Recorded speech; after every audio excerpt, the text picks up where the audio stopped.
Olá, sejam bem-vindos a mais um podcast da Casa do Tributarista. Eu sou Gisleise Nogueira e vou ter a honra de conduzir esse podcast com dois amigos queridos que já são parceiros de longa data, Kleber Santos e Ricardo Prado, que são dois estudiosos que estudam com afinco a reforma tributária e vão aqui compartilhar com a gente experiência, conhecimento, vocês querem saber aí o que está acontecendo em relação à reforma?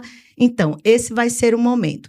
A gente escolheu aqui falar sobre os aspectos no período aí de transição dessa reforma relacionado ao IBS. Então, espero que vocês gostem desse bate-papo, porque eu já estou aqui muito feliz de estar com esses dois que, com certeza, vão trazer aqui bastante informação para te preparar aí na tua organização. E também oportunidades profissionais, né?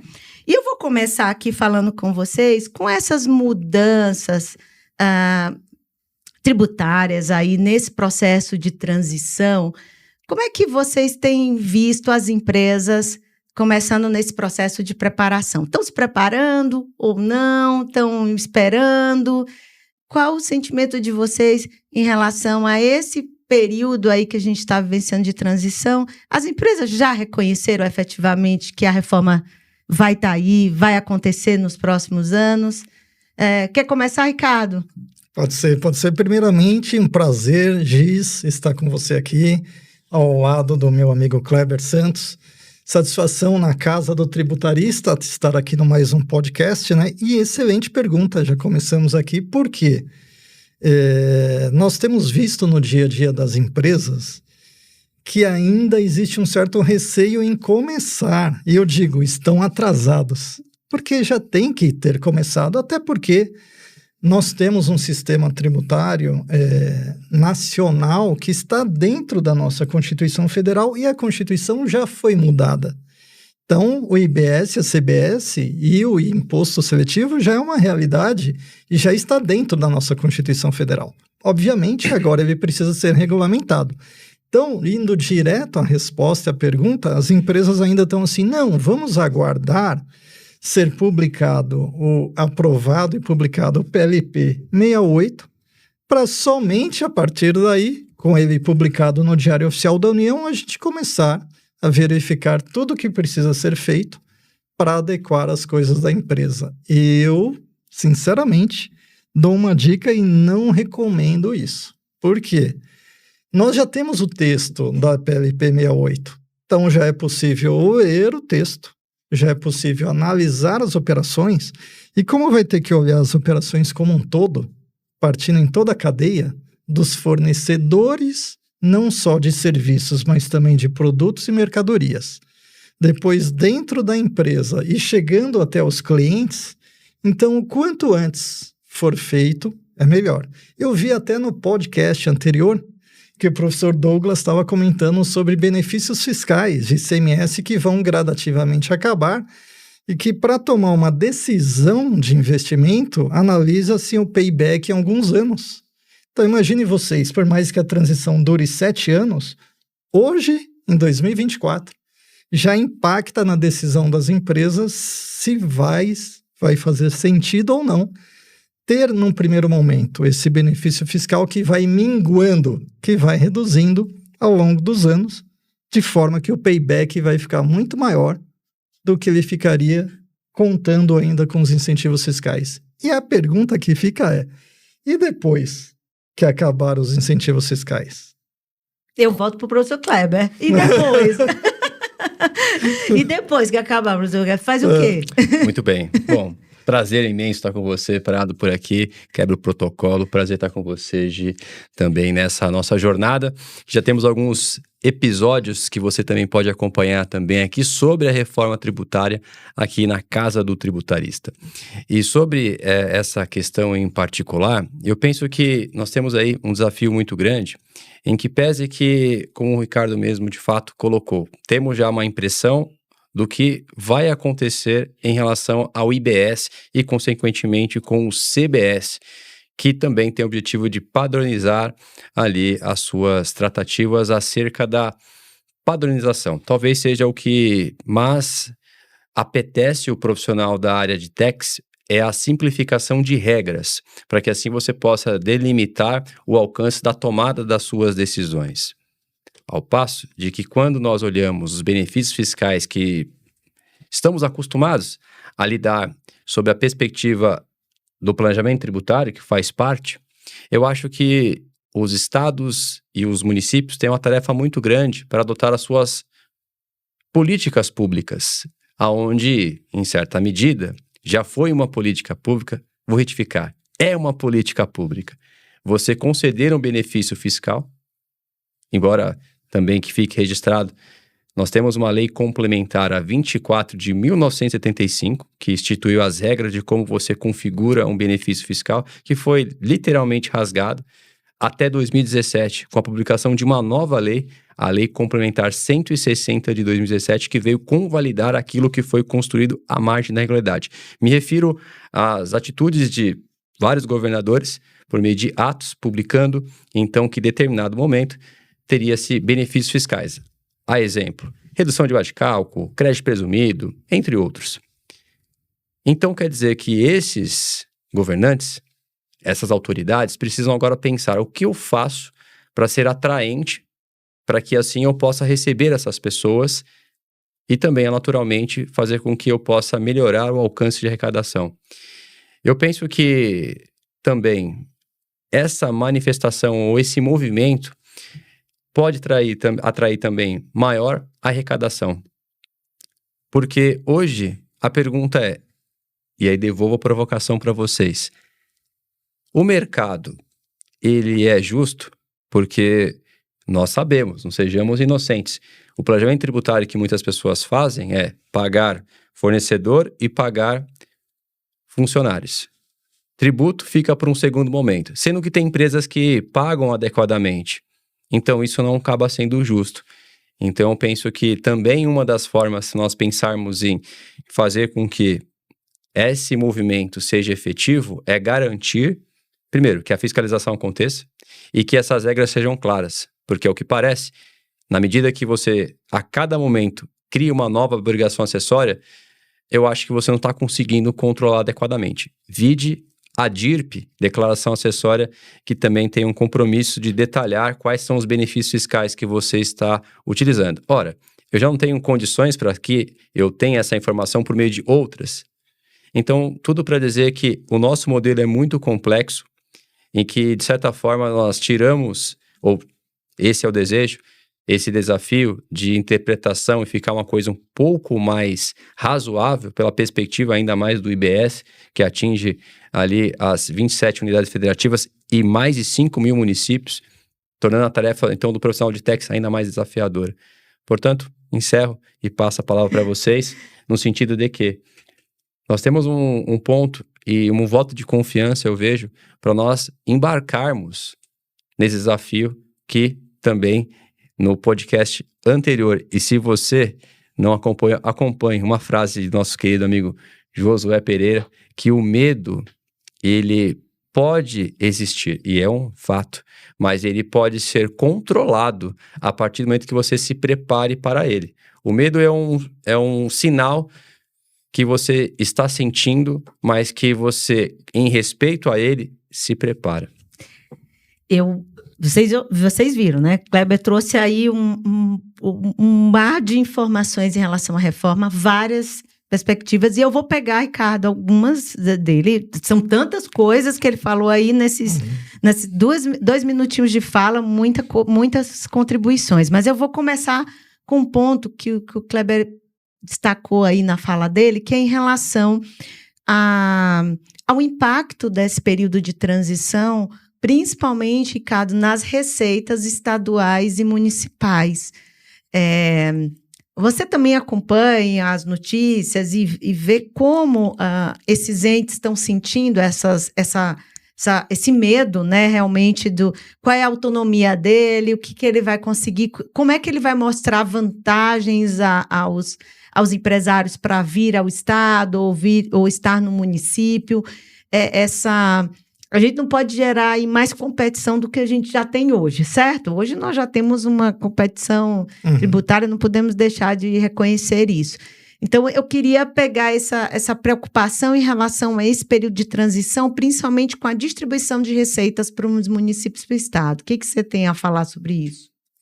Que pergunta interessante, né? Porque, veja, os impactos da reforma tributária, já que a gente está falando inicialmente da reforma tributária sobre o consumo, são para todos.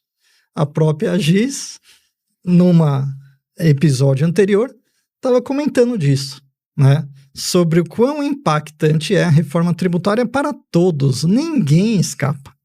Nem as pessoas físicas, como consumidores, nem as pessoas jurídicas, quer seja do Simples Nacional, do lucro presumido e do lucro real, e os governos. Porque o tributo existe para quê? O tributo existe para voltar para a sociedade. Educação, saúde, segurança e por aí vai, né? A questão é, ele volta ou não volta? A gente vai entrar numa discussão aqui que não se acaba nunca, né? Sim. Porque somente por ano, nos cofres públicos de Brasília, tributos federais entram 3 bilhões.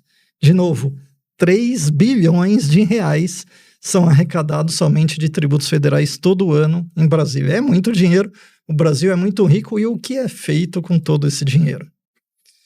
Mas pensa o seguinte, nós vamos ter um IVA dual. E por que nós temos um IVA dual? Justamente para não dividir a arrecadação da União com os estados e municípios, e a gente tem que ser claro aqui para falar isso, né? CBS, Contribuição sobre Bens e Serviços, é porque, constitucionalmente, a contribuição social ela tem uma destinação específica. E aí a Receita Federal, então o governo federal, não precisa dividir essa arrecadação com os estados e municípios. Então, a gente já tem uma primeira configuração de como funciona as políticas públicas e a arrecadação no Brasil, quando a gente fala de que a gente tem o princípio da federação. Nós somos uma federação onde temos ao mesmo momento a União Federal, 26 estados mais o Distrito Federal e 5.569 municípios mais o Distrito Federal, que também é município, assim como os estados. Então, tem muito município, infelizmente, que fica com o pires na mão, aguardando a distribuição de receitas do ICMS, do IPI, porque todo tributo que começa com o I, ele é repartido entre os entes da federação. E todo tributo que começa com C, ele é apenas da União. Então nós, diferentemente de 170 países no mundo, vamos ter um IVA, não um único IVA. Nós vamos ter um IVA dual, jabuticaba brasileira, né? E aí esse IVA dual é uma realidade do Brasil. E a gente vai ter 2 leões. A gente estava brincando no episódio anterior, falando de leão, o professor Josué disse de leão, fazendo uma paródia com o governo. Nós vamos ter 2 leões convivendo ao mesmo tempo, famintos, olhando para toda a sociedade, porque de um lado a Receita Federal com o CBS e de outro lado um novo leão tratando o IBS. E esse novo leão, ele ainda vai ser criado através do PLP 108 de 2024, que ainda está para ser aprovado também, que regulamenta todo o comitê gestor do IBS. Então, para finalizar minha fala, eu fico muito preocupado, porque, de fato, os governos estaduais e municipais tinham, sim, as suas políticas públicas de colocar os incentivos fiscais e atrair empresas, empresários, para aumentar ali a economia nas suas geografias, né? Quando a gente muda a arrecadação, tirando da origem para o destino, a gente percebe que, então, a arrecadação desse novo tributo que não existe até hoje, a gente tem tributo federal, estadual e municipal. O que é o IBS? Não é nenhum nem outro. O IBS é um tributo subnacional. Perceberam que a gente tem uma nova categoria de tributo agora com a reforma tributária? Ele é subnacional e tem um leão novo. Comitê Gestor do IBS. Como vai ficar os municípios que têm poucos habitantes e têm pouco consumo, já que a tributação vai para o consumo, e tem município que tem poucos habitantes, mas tem grandes empresas por causa dos incentivos fiscais? Essas empresas permanecerão nesses municípios? Não sei. Tenho minhas dúvidas. Então, vai impactar grandemente a arrecadação de alguns estados e de alguns municípios. E se os tributos são para a sociedade, como vai acontecer? Pensa só, como que o governo vai fazer o seu orçamento?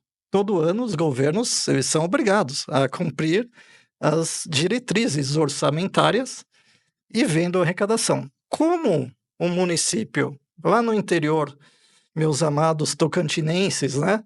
No interior de Tocantins, como é que vão se preparar para isso? Não precisa falar só do Tocantins, mas de qualquer outro município, de qualquer outro estado. Então, é um ponto de preocupação muito grande que eu tenho quando a gente olha os impactos da reforma tributária para os governos, para os entes da federação. Alguns ganharão, outros perderão, e aí a gente tem um jabuti na reforma tributária.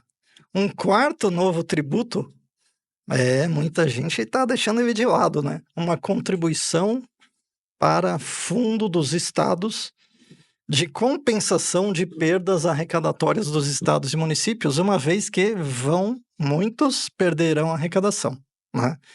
E aí, como é que fica esse jabuti? Eu vou falar a vocês, se você viu esse vídeo e não ouviu com atenção, volta de novo nesse vídeo e assiste. Eu estou diante dos 2 professores que eu conheço, dão aulas de introdução a tributos. Essa aula que Ricardo deu agora, explicando o conceito de tributo, especificando e mostrando para vocês, é essencial para quem vai trabalhar com a reforma tributária entender esses conceitos. Então, se não ouviu direito, minha dica, volta o vídeo, ouve com atenção. Foi essencial para a gente começar esse bate-papo, trazer, professor Ricardo, esses conceitos, né? A gente entender a sistemática, porque muitas vezes você vem agora, criou um dual. Por que criou um dual? Por que que foi feito? Quem é que rege esses tributos, né? Então, o olhar de tributo, nós estamos falando de tributo, mas temos também contribuições. Então, entender que, eu gosto muito da frase do professor Ricardo, nem todo tributo nem todo imposto é tributo. Então, assim, a gente tem que entender para que cada um serve, né? Professor Kleber, a gente tem que entender qual é a função. Estamos discutindo aqui a aplicação, a arrecadação a aplicação. A gente está discutindo a arrecadação, efetivamente. Mas aqui, eu acho que é a essencialidade, né, professor Kleber, da gente entender essas origens nos ajuda a compreender o funcionamento. Então, quando a gente começa a entender como o tributo funciona, por que ele foi objetivo que ele foi criado, se depois o destino foi feito outro, aí uma outra coisa. Mas a gente mostra que, entendendo a sua criação, qual é a sua aplicação, o funcionamento, nos ajuda tanto a entender o que já existe hoje, o período de transição e o que está por vir, certo? Pois é. Inclusive, nas minhas aulas de PIS e COFINS, eu faço uma pergunta onde eu espero uma resposta. Porque em todas as ocasiões, o COFINS, a alíquota é superior em relação ao PIS/PASEP, seja no regime cumulativo ou não cumulativo. Sempre o COFINS é maior. Eu solto essa pergunta e falo assim, vou te responder um pouquinho à frente. Justamente por isso, professor. É demonstrar que na Constituição Federal existe um papel dessa contribuição social do COFINS que é voltado à parte da saúde. E em razão da saúde, naturalmente, como qualquer sociedade, é onde você mais precisa investir.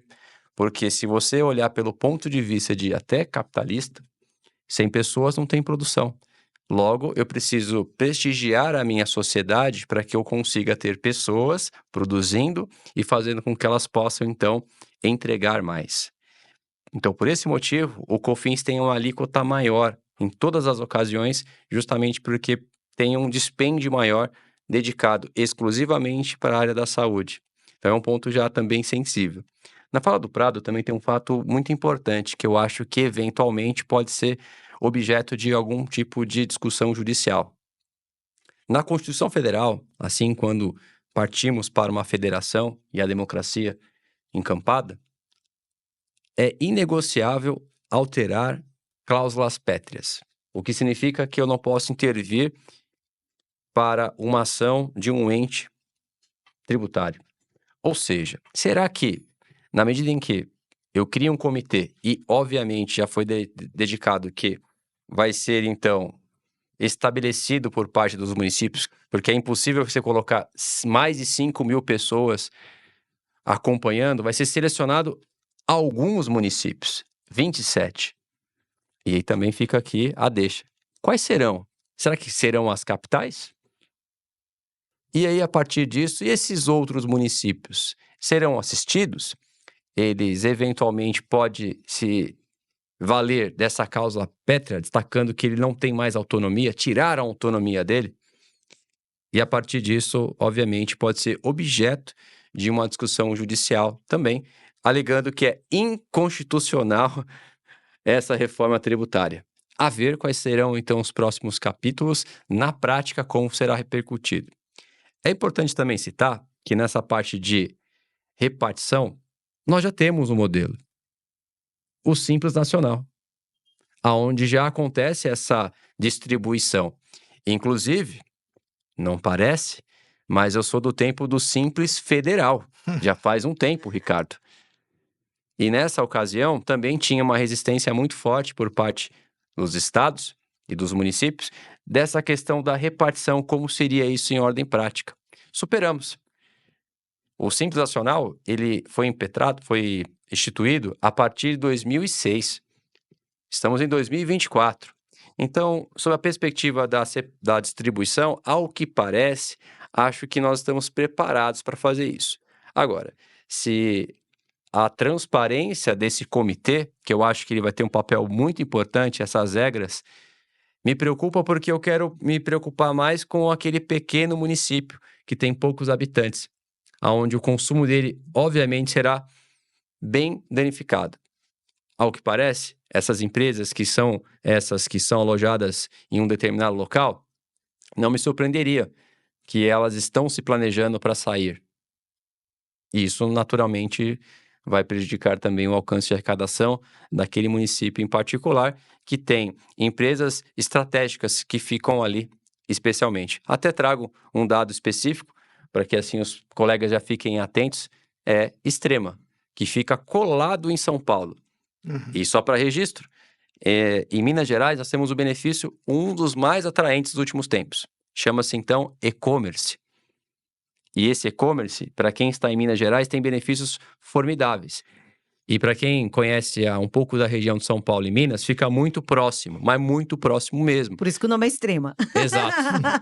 Então, significa dizer, será que especialmente Extrema será prejudicada? E para fechar, outra provocação. Vocês já ouviram falar de uma cidade chamada Itajaí? Já ouviu por conta dos benefícios fiscais? Alguém já foi para Itajaí a passeio, assim, simplesmente? Não. Mas já visitou em razão de conhecer os benefícios fiscais. Portanto, nós percebemos que algumas cidades específicas começaram a ser muito mais conhecidas em razão dos benefícios fiscais que são concedidos. E a preocupação justamente é essa, se essas regiões serão danificadas pela perspectiva tributária quando você tira um benefício fiscal, eventualmente. Olha como nós estamos ampliando aqui a discussão, né? Quando a gente foi chamada para esse bate-papo com vocês, a gente, claro, tem um objetivo aqui de falar o impacto no empresário, mas não podemos desconsiderar o impacto nas políticas públicas, né? Quando a gente começa a discutir a distribuição disso, começa a discutir o impacto que tem em negócios, né?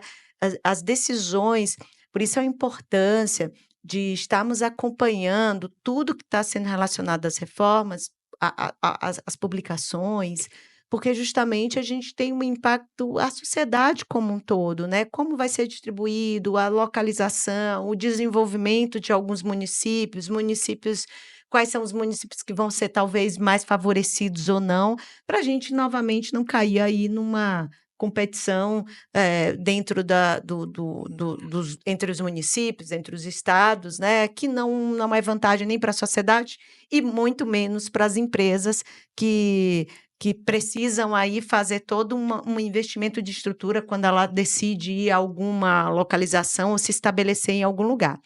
Mas eu vou chamar um pouco a nossa conversa aqui para uns assuntos que eu acredito que quem aqui está acompanhando, né, para discussão um pouco mais de obrigação acessória, tentar trazer isso aqui um pouco mais.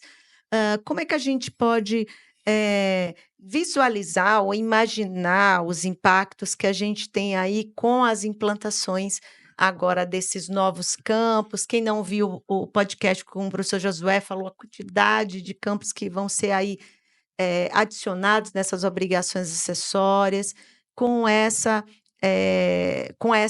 período nosso de transição. Eu tenho uma preocupação, professor Cléber, eu falei, como é que eu vou entregar ali a ICMS, IPI, a SPED fiscal, e aí eu vou entregar e depois vou criar uma nova, vai criar uma nova obrigação. Se eu falar de criar nova obrigação acessória, acho que o pessoal da área tributária me mata aqui, né? Então, temos essa preocupação ainda. Isso já foi abordado? Lá tem algo assim especificado? Vocês conseguem aí já visualizar ou imaginam como isso vai funcionar?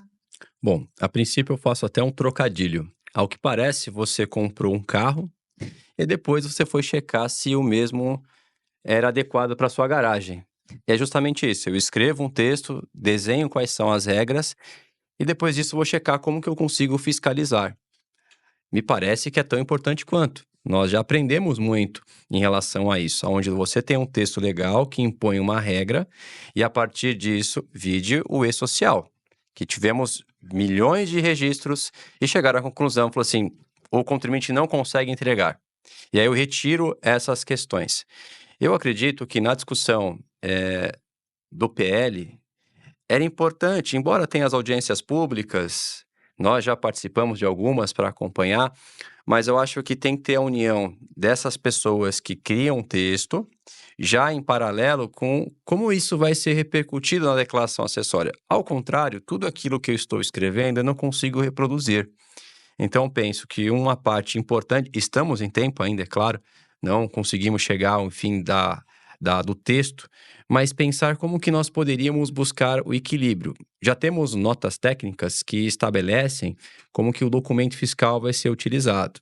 Eu diria que o documento fiscal eletrônico, eu convido o colega que não teve a oportunidade de olhar só apenas a DANF. A DANF, ela é pequena parcela do que acontece por dentro. E você conhece muito sobre a estrutura de um documento fiscal por meio das tags. O arquivo XML, ele faz menções a toda a operação da empresa. Portanto, eu acredito que, ainda assim, nós estamos carentes em relação a como que isso vai ser repercutido, especialmente, eventualmente, nesse primeiro momento, no SPED fiscal, conhecido como FD, ICMS e IPI. E eu acho, na minha avaliação, que era possível utilizar essa estrutura porque nós temos um bloco do SPED, que é o bloco B, que está vinculado à parte de serviços e que é utilizado atualmente pelo DF, porque lá nós não temos município. Então foi criado, adicionado um campo específico, um bloco para atender essas expectativas. Então acho que nós podemos usar essa curva de aprendizado para manter ainda o SPED durante esse período de transição, utilizando a aderência do documento fiscal eletrônico com essas outras condicionantes que estão sendo colocadas, mas que não podemos aí descontinuar o SPED e partir para uma nova declaração acessória, porque aí são duas declarações que você precisa conviver, sendo que você poderia adequar o que você já tem, para que o usuário do dia a dia seja pouco impactado. Que ele vai ser impactado, eu não tenho a menor dúvida que isso vai acontecer. Então, acho que também é importante nós pensarmos de que, de novo, a construção de algo, eu tenho que pensar se eu consigo controlar, se eu consigo medir. Se eu não consigo medir, então eu não coloco. E nós já aprendemos com isso. Então, eu acredito que seria importante nós primeiro checarmos se o carro cabe na garagem. E aí depois você faz várias concessões, vai abrindo a garagem. Vocês já chegaram a ver agora aquelas casas assim que a pessoa faz um buraco adicional para conseguir pôr o carro? Faz o portão com a adequação. Uma barriga. Uma barriga para conseguir. Então, eu acho que a gente já aprendeu com isso. Então, acredito que seria importante a união de profissionais técnicos levantar essa bandeira também para facilitar. Porque no final do dia, depois que essa discussão ela chega ao fim e tem um texto, recai para os contadores, que é o expoente dessa reforma tributária. Portanto, você aqui, meu amigo contador, tem um papel fundamental. É você que vai instrumentar e demonstrar esses fatos e vai encampar a campanha da reforma tributária deu certo. Eu gosto muito, Kleber, eu adoro as analogias, eu acho que as pessoas assimilam muito mais fácil, né? Quando, particularmente, participei do projeto do E-Social, vivenciei isso de perto, essa mudança de pedirem uma série de informações. É o cuidado, efetivamente, de não ser solicitado muito mais informação, não ser criado novas obrigações. Prefiro pensar numa adequação, tenho muito na sua linha aí de raciocínio, pensar ali em blocos que possam atender essas informações. Eu só ia observar porque eu acho que a gente, é claro, não podemos começar a desenvolver se não tivermos nada publicado, até para não acontecer o que aconteceu no E-Social. O E-Social foi justamente isso. Eu costumo dizer que quem trabalha com projetos sentiu muito no E-Social, porque o E-Social, na verdade, ele foi desenvolvido a ferramenta primeiro para depois voltar à legislação. Isso, exato. E juntamente, e por coincidência, olha como uma coisa interessante, a reforma trabalhista que aconteceu em 2017, Isso. aconteceu no mesmo momento com a entrada do E-Social. Então, nós também vivenciamos uma reforma. Aí a reforma tinha publicação, alterava-se o sistema, né? E assim foi esse processo. Então, eu só ia fazer uma observação, é que eu acho que a gente precisa correr. Eu fico pensando, sabe, professor Ricardo, nós temos 2026 agora, né, para correr contra, e já estamos em 2025, já estamos em 2025. Exato. É pouco tempo. Você que trabalha com grandes empresas, né, com empresas de grande porte, a gente sabe que fazer uma modificação num programa numa empresa de grande porte é um impacto muito grande. Então, eu só ia fazer essa observação, professor Kleber. A gente precisa, quanto antes, ter essas Com aprovações para começar o Precisa. desenvolvimento. Porque aí a gente sente, as empresas de software precisam correr para desenvolver, as empresas precisam pedir autorização, principalmente Até multinacionais. trocar de software, se for necessário, né? Não, com certeza. Talvez é o momento, ele está esperando aí um momento dessas mudança. publicações, da mudança para fazer um investimento. São vários riscos, né? São muitos. Né, Ricardo? Muitos riscos. As grandes empresas, elas naturalmente se preocupam muito com isso. E se preocupam com antecedência, porque as grandes empresas têm todos os stakeholders para dar a satisfação do resultado. E eles já trabalham olhando projetos, principalmente as empresas americanas, eles têm o plano de 5 anos. Então, eles já fazem, né, quais são os projetos, se vai implementar um SAP, se é necessário alguns sistemas ali junto com o SAP, etc. E no Brasil, como o nosso sistema tributário é complexo, né? Então, o próprio SAP, que é um grande ERP, ele teve que se adequar, criar algumas linguagens dentro do SAP para atender a realidade fiscal brasileira, como o J1B Tax, que é uma das principais transações. Agora, falando de empresas, mas só voltando um pouquinho na questão de obrigações acessórias, fica aqui a dica: não criem, pelo amor de Deus, mais obrigações acessórias. Usem o SPED fiscal para colocar o IBS dentro do SPED fiscal, utilizem o FD Contribuições para colocar a CBS lá dentro, né? Mas e quando esses tributos acabarem? Quando acabarem os velhos, ficarão os novos. Deixem as obrigações. Não sei se todo mundo sabe, mas a GIS, ela é sócia da SPED Brasil e ela tem uma interlocução com a Receita Federal. Foi inclusive chamada, e eles são chamados, para conversar com a Receita Federal sobre aperfeiçoamento das obrigações tributárias acessórias. Não é isso, Eita, Gi? você agora me colocou numa sinuca, De viu? bico, né?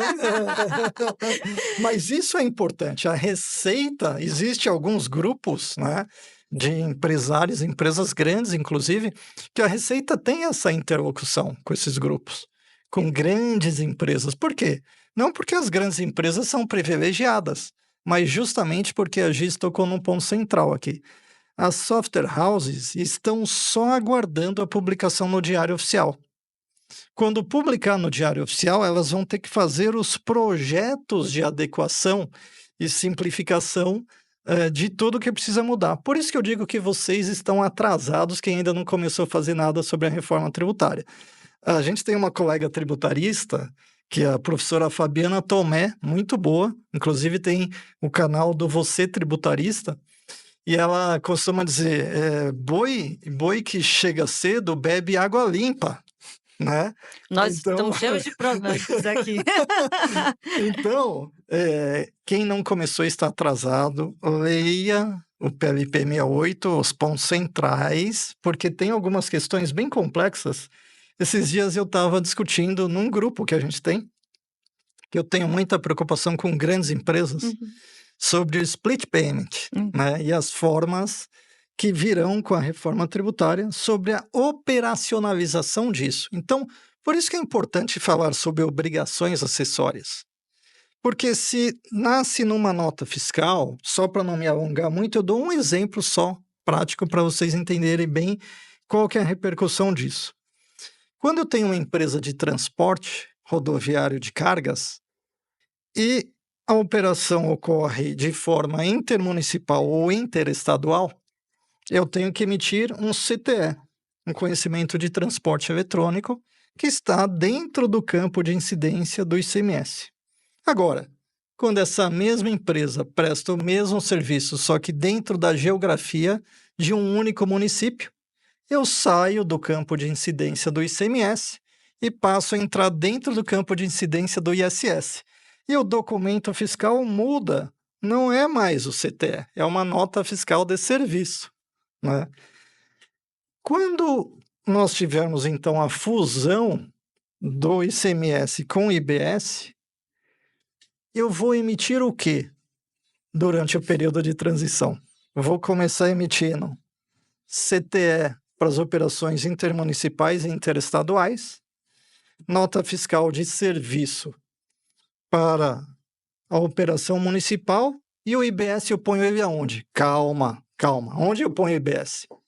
Você põe em cada documento, em cada operação. Sabe por quê? A partir de 2026, a gente já começa a ter os novos tributos com os velhos. Por isso que foi citado aqui, que já saiu, né, pelo ENCAT, já as primeiras notas técnicas adequando esses documentos fiscais principais da nota fiscal eletrônica, né? Então, a gente vai ter que colocar velhos e tributos novos na mesma nota. Imagine nas obrigações acessórias. Temos aí... Ricardo me colocou aqui numa situação, só para vocês entenderem. A gente participa, e aliás, eu ia até fazer uma observação sobre a participação, né? O projeto SPED, ele está completando nesse ano 17 anos, né? Talvez alguns não gostem, eu particularmente sei de todas as dificuldades ainda que a gente ainda enfrenta nessa área de simplificação ainda, que não existe, mas a gente, eu tenho que tirar aí o chapéu que a gente evoluiu. Vocês concordam comigo? Nós evoluímos. Totalmente. Nós evoluímos. Ninguém aqui quer fazer escrituração na mão, ninguém quer fazer CTE na mão, querendo ou não querendo, nós temos as dificuldades tecnológicas. Até faço mais um parênteses. Alguém quer passar um SMS? O pessoal só quer saber de WhatsApp e daqui a pouco nem mais isso. Vai ter outra tecnologia, mas só esse parênteses. Não, mas a gente quer ir para frente. Eu acho que a área tributária, ela ela desejava, ela aspirava, ela tinha a necessidade de automação, de digitalização Total. de documentos, eram necessários, né? A gente era conhecido como guarda-livros, né? Profissional de contabilidade, não é essa nem a nossa função e nem o nosso objetivo profissional. Mas onde é que eu quero chegar, né? Essa questão, eu acho que tudo tem uma quebra de modelo. Olha como o Ricardo trouxe aqui alguns pontos de. É claro que ele está instigando aqui para inclusão dentro da obrigação acessória, mas a gente tem que esperar efetivamente os gestores dos projetos dizer se vão incluir. Mas ele está dando aqui informações onde vocês hoje já podem analisar até o impacto, né? Eu tenho visto. Senhores, muitas soluções de motores, os motores de Sim. de De de cálculo de e tudo cálculo para mais. tentar avaliar. Gente, pasma, os motores de cálculo que eu tenho visto, as soluções que eu tenho visto em relação à reforma tributária, são todas utilizando o quê, Kleber? Obrigações acessórias. Exato.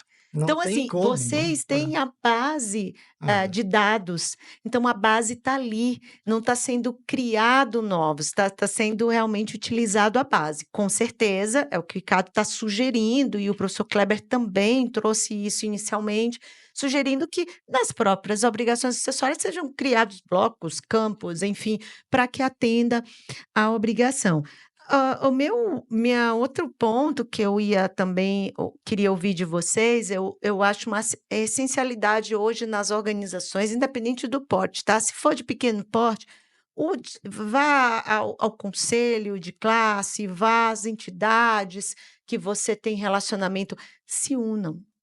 É uma forma de vocês estarem acompanhando, porque quando eu falei do SPED, o SPED ele foi uma quebra de paradigma até da forma de trabalhar do governo, porque ele abriu as portas para as empresas, né, para as empresas, discutirem, justamente ouvirem as empresas, não que a gente lá fale tudo e digam amém para tudo, mas quando você abre a oportunidade de bater um papo, eu sou o governo e eu ouço do Kleber, um empresário, dizendo qual é o meu cenário, eles muitas vezes falam: "Opa, isso aqui não dá para não funciona".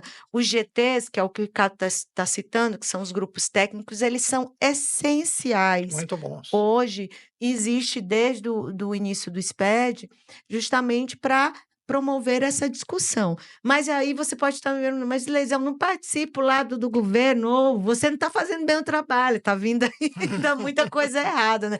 De vez em quando os alunos falam em sala: "Nossa, professora, não validou direitinho os PVAs". Não é isso a nossa função lá, a gente colabora, né, de forma voluntária, as empresas que participam de qualquer GT, mas eu acho que de alguma forma, independente do seu porte, você pode participar de grupos de discussões, né. Eu estou aqui diante de 2 professores, eu imagino, eu brinco até com eles, de E-social, na época, agora nem tanto, porque hoje eu já não atuo tanto, eu tinha uns 20 grupos de E-social. Eu acredito que vocês também têm uma série de grupos de reforma, então, ou seja, os grupos de Whats, mas eu recomendo também as associações de classe, as confederações, os grupos, que a gente pode se dizer de políticos, né, no sentido de discussões em relação à reforma tributária. É importante que vocês acompanhem. Fora seguir aqui a Casa do Tributarista é importantíssimo também trazendo conteúdos para vocês, mas se unem às entidades, os empresários que querem discutir sobre reforma tributária. É essencial fazer essa discussão nesse momento. E aí, claro, imaginar, viu? Eu vou perguntar para o professor Kleber, não vamos nos iludir que vai ter investimento tecnológico, né? Pois é. Então, assim, está no plano orçamentário das empresas que você assessora, eu tenho certeza que na sala de aula você orienta já isso, separa uma graninha ali que nós vamos ter um investimento. Olha só o que eu vou falar aqui, e que as pessoas precisam estar muito atentas. 90% das empresas, ou até um pouco mais, são optantes do Simples Nacional. E nessa reforma tributária que está sendo colocada, em todos os canais de comunicação, você pode perceber, haverá impactos para a empresa do Simples Nacional? Não existirá. Só que você, um profissional aguçado, vai perceber que no texto legal tem sim algumas informações que impactam diretamente. Que o Simples Nacional tem a possibilidade, a faculdade de fazer aderência ao IBS e CBS, sem sair do sistema simplificado, para os demais tributos que ficarão. A exemplo do CPP e a IPJ e contribuição social. Os demais, você recolhe pelo novo sistema. Por que deixaram essa faculdade? Para que deixe o cenário competitivo. Porque se o crédito é repassado de acordo com o documento fiscal do destaque, para quem está adquirindo um consumo, naturalmente, eu, enquanto contratante, eu vou dar deferências para as empresas que me passem um crédito maior. A alíquota, eu sempre digo, como você colocou no podcast anterior, pode ser 40%, 50%, desde que você me garanta uma margem para eu tomar mais créditos. O objetivo da neutralidade da não cumulatividade é isso. É eu conseguir tomar mais créditos possíveis para diminuir a minha carga tributária.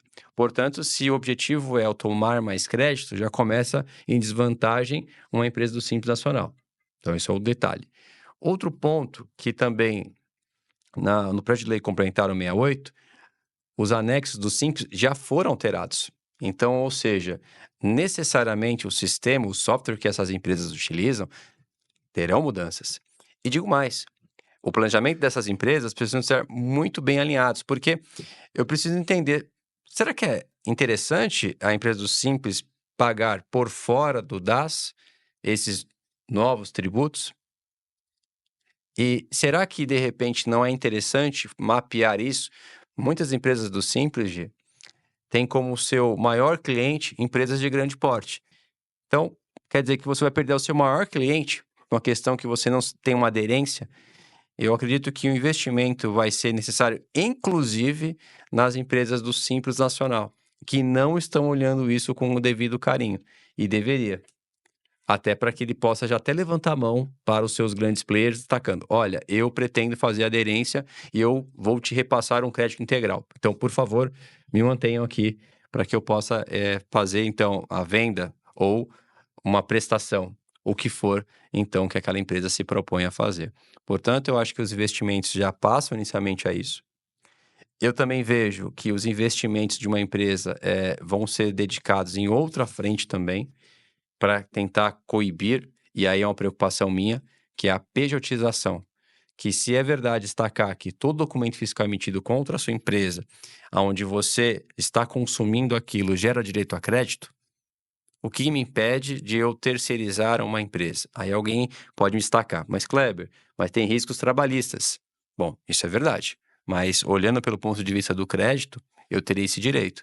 Então, acho que nós temos aí várias análises a serem feitas em ordem prática que me parece que nós estamos ainda tão antenados. Eu ponho uma luz específica nas empresas do Simples Nacional, que é o que parece não estão se manifestando. E, para fechar, e passa a palavra, é essa questão da classe, que eu acho que é importante.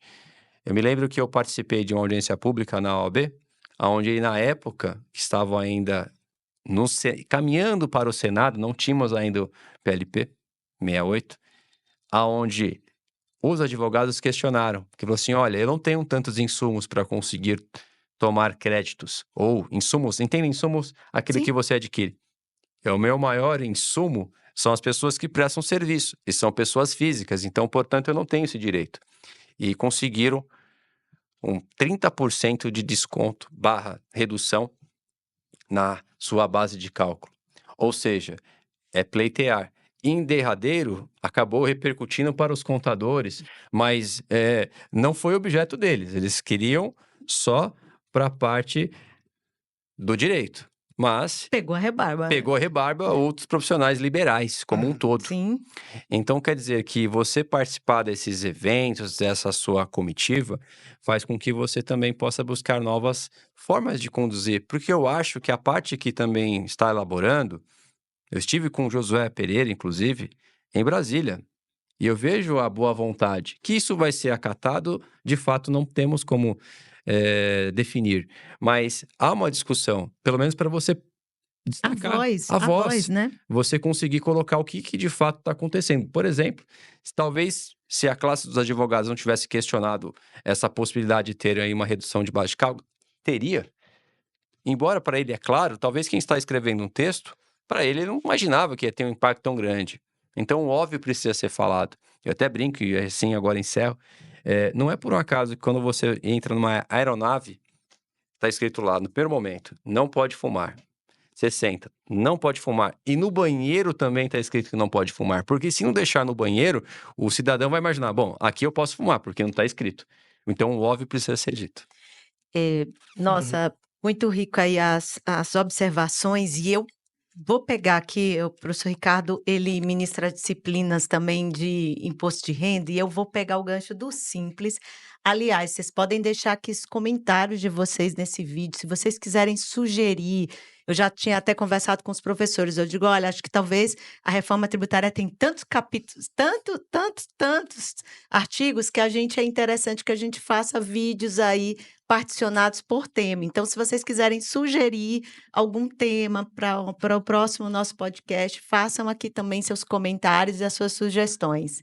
E eu queria pegar esse gancho em relação à questão do Simples, que o professor Kleber trouxe, Ricardo, para trazer uma discussão da gente de contabilidade, né? A gente está discutindo hoje, mudando um perfil, para quem é que a gente do IR, a gente tem um pouquinho mais de experiência, né, Ricardo? Antigamente o pessoal falava assim, mas qual é a instrução que a Receita deu para fazer o IR? As pessoas faziam seguiam aquele script, como quando aconteceu a depreciação, né? Quando disse assim, olha, empresário, você e contador, vocês que vão definir qual é a depreciação, qual é a regra de depreciação. O contador ficou assim, nossa, mas nós que vamos decidir agora, né? O Kleber trouxe a questão do simples. Nossa, então não é simplesmente o faturamento, eu vou decidir ali quem são os meus clientes, se é interessante eu continuar no simples ou não.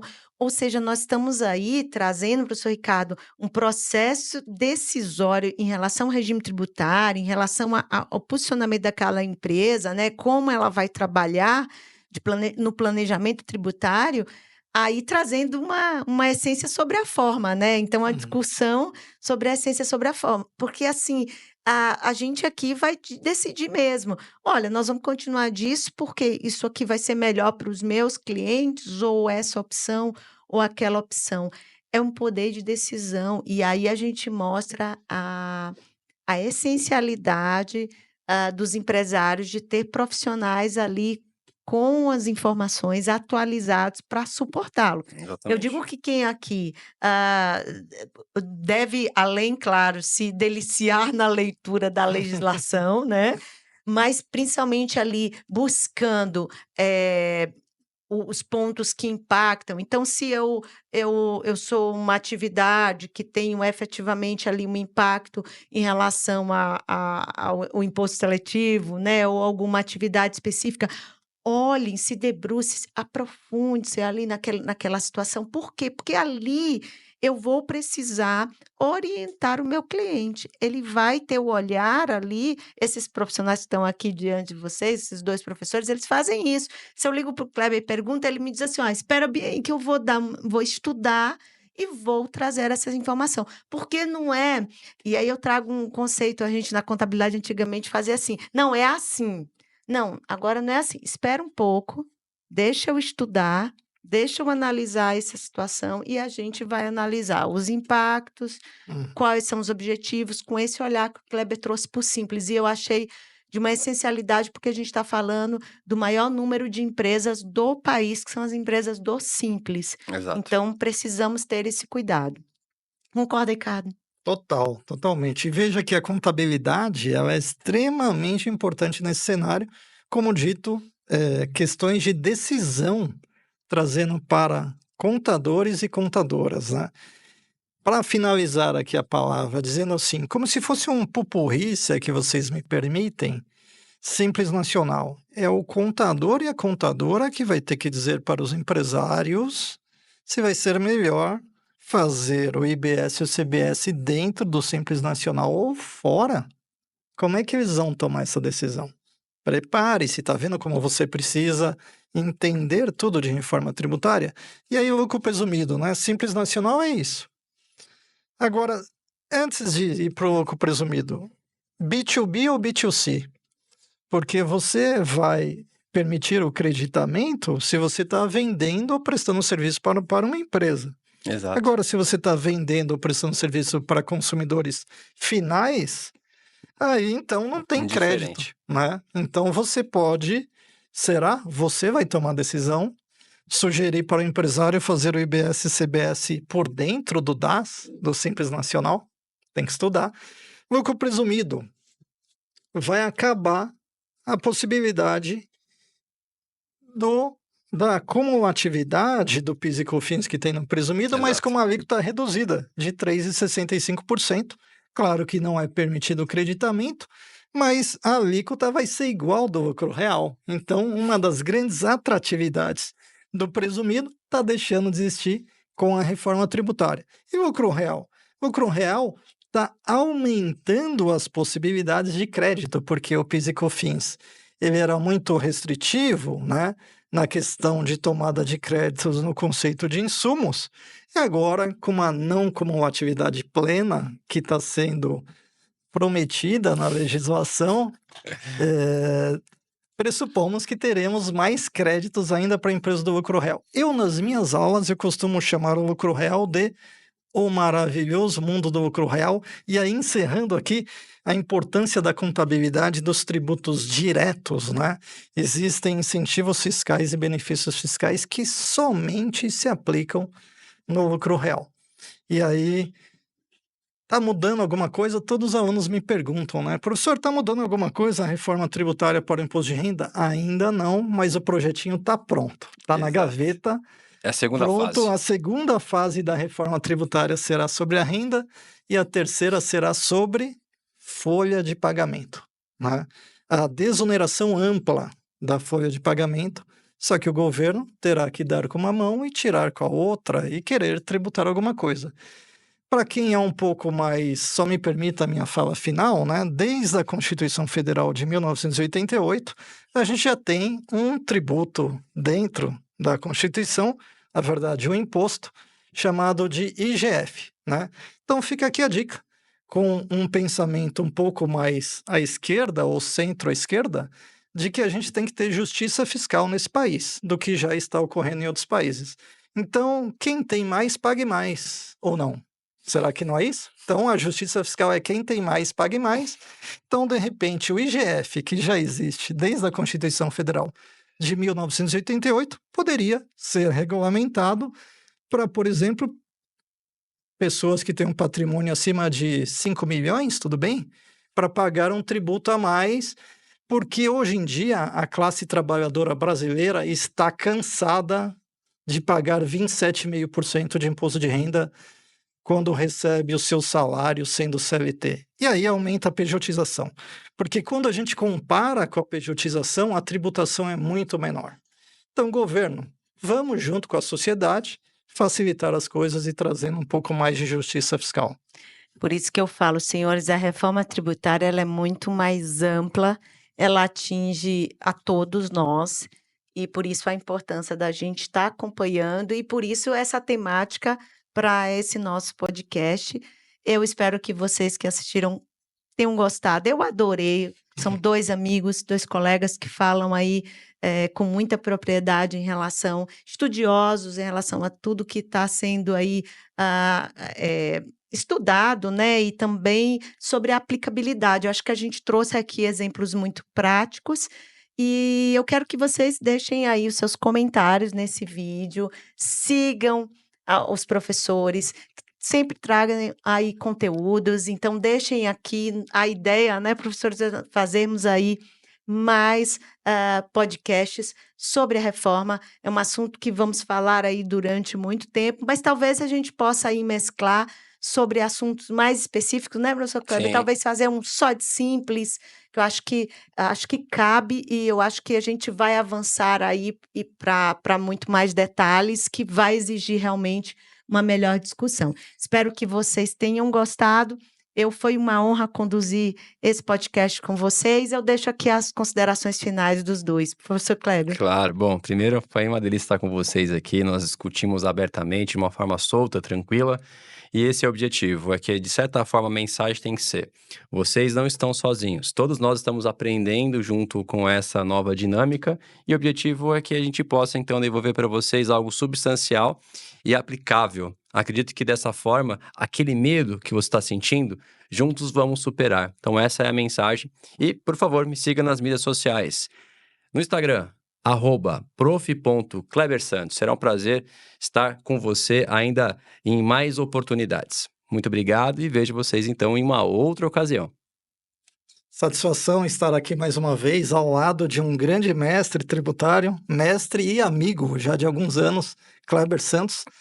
Giz, aqui conosco, satisfação, muito obrigado pela sua condução, assim, de forma fantástica, né? Trazendo esse bate-papo leve, gostoso, e a gente até brincou que o tempo passa e passa mesmo com amigos, né? E faltava um toque feminino, né? E aqui o toque feminino na casa do tributarista. Eu deixo aqui um recado final para todos vocês, né? Costumam dizer, os coaches por aí, tá com medo? Vai com medo mesmo. Não, não, não, não. Sabe o que nós dissemos? Tá com medo? Busque conhecimento. Porque com conhecimento, aí você vai com medo mesmo. Mas você vai empoderado. Empodere-se do conhecimento. Muito obrigado. Prazer, pessoal. Muito obrigado e até a próxima.